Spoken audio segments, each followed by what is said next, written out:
Can anything curb King Donald I?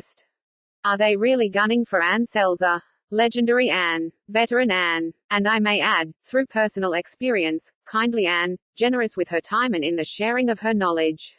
Every 4 years the world's press flock to the Iowa caucuses, which have kicked off American election campaigns since the early 1970s. And if they are lucky, they get to spend time with Ann Selzer, queen of the caucuses, through her uncanny ability to poll the people of the state and get the results right. But her long and storied career ended in a debacle that may bring her more than just professional embarrassment. This year Anne's final poll before the general election suggested, to the consternation, and let us be frank, the delight of the political classes, that Kamala Harris might win the state, which had been expected to vote heavily for Donald Trump.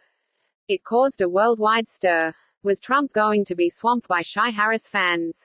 Here in Britain, it encouraged some unwise occasional watchers of American politics to declare game, set and match for her. It was, however, fake news. Trump won Iowa easily and the poll goes down in history as a dog. Selzer, now well into her 60s, has retired to pursue other interests. At least, that is her intention. Trump, the man who won Iowa and plenty more states, and the national vote to boot, has other plans for Selzer. He has announced that he is going to sue her and the Des Moines Register newspaper, accusing them of election fraud and interference. It will be an uncomfortable and expensive few months for her, but more importantly for America, the case speaks to the ambitions of this president to scare and scatter his enemies, and the ability of others to stop him. Trump enters office next month with more power and fewer constraints than any other president in modern U.S. history, according to the constitutional scholar Kate Shaw of the University of Pennsylvania. We are living in the age of Trump, adds Roger Stone, ardent and less scholarly backer of the president. Historians will look back on 2024 as a change of era, like 1932 when Roosevelt's New Deal came in. Trump is already flexing that power and already, days before he actually takes the oath of office, winning battles. As well as the lawsuit against poor Selzer, he filed one against ABC News, which they settled immediately with a payment to his eventual presidential library and an online apology for characterizing as rape a finding in a civil court that he was guilty of sexual assault. Add to that the first rumblings in Congress last week of a case being brought against the former Republican Congresswoman Liz Cheney for her role in the committee investigating the January 6 riots, and you can see how the power of Trump might be felt very personally and very quickly by a number of his fellow Americans. A Trump Justice Department led by a Trump-loyal Attorney General and working with an FBI run by another ultra-loyalist, that is a force to be reckoned with. But add to it the simple fact that the Republicans have majorities in both houses of Congress and a highly sympathetic Supreme Court which has expressly opined that the Constitution allows an energetic executive, and you have a recipe for concerted action. It's worth dwelling on the power that the Supreme Court in particular has given this president through its decision, made earlier in the year, that he and his successors have broad immunity from prosecution after office for official acts undertaken while president. One of the dissenting justices, Sonia Sotomayor, wondered at the time of the judgment if a president might now be allowed under his official duties to assassinate an opponent or mount a coup.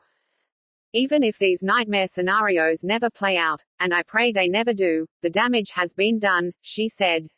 The relationship between the president and the people he serves has shifted irrevocably. In every use of official power, the president is now a king above the law. King Donald I. It has a certain ring. Nobody knows, and probably the president-elect himself does not know, how far he will press the advantages that the court has given him. Politics, of course, is never static, and the political capital he has amassed might soon be dissipated. There are 1,000 things that might go wrong very soon for Trump, but at the moment things are going very right. He is said by those who visit his court at Mar-a-Lago to be happier and more relaxed than anyone can remember. He tweeted last week, "Everyone wants to be my friend." And on top of all of these things, the actions of the Supreme Court and the majorities in Congress, Trump has something more powerful still in his tank, the collapse into disarray of his enemies. Joe Biden is stumbling out of office amid revelations that his people knew for years that he was not fit to run again. His party is split about culture issues, everything from illegal immigration to biological males in girls' sports. And things that seemed of existential political importance for Trump have melted away. the most recent being the Georgia election interference case which once threatened to send him to jail.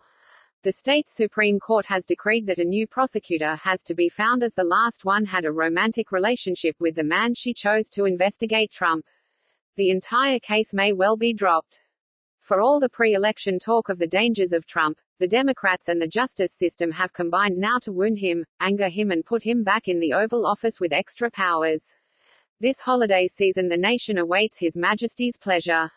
Justin Webb presents the Americast podcast on BBC Sounds.